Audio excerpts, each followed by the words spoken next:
So, what does it take to become a leader? How can someone ethically influence other people to their way of thinking?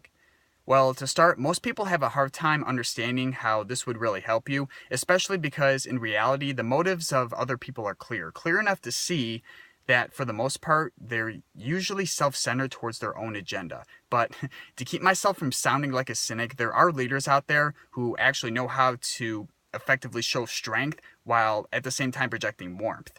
Any high profile public figure obviously needs a strong level of competence in public relations, especially when you're dealing with multiple personalities. This quality is a given that every leader should have, but the one thing that's going to help you in this department is something that I learned in my days as a network marketer. I read an ebook written by an entrepreneur named Mike Dillard. If you don't know who he is, look him up. He's got a podcast and a blog called Self Made Man. It's awesome stuff. And although I'm not in that line of work anymore, there was a quote among many other things that stuck with me to this day.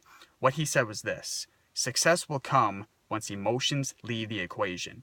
Think about that for a sec. Now, a true professional is never fazed by emotions. When any of us take on a leadership role, we are expected to adhere to that philosophy. And if we don't, it's a huge disaster waiting to happen.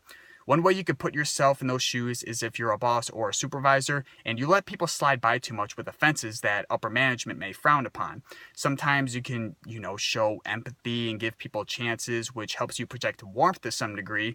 And then there's that natural need to not only feel important like most of us want, but to express dominance so we can position ourselves as someone who's, not going to take any shit. If someone's going to keep repeating the same offenses and make an ass out of themselves, then there comes a time where you just need to put it down.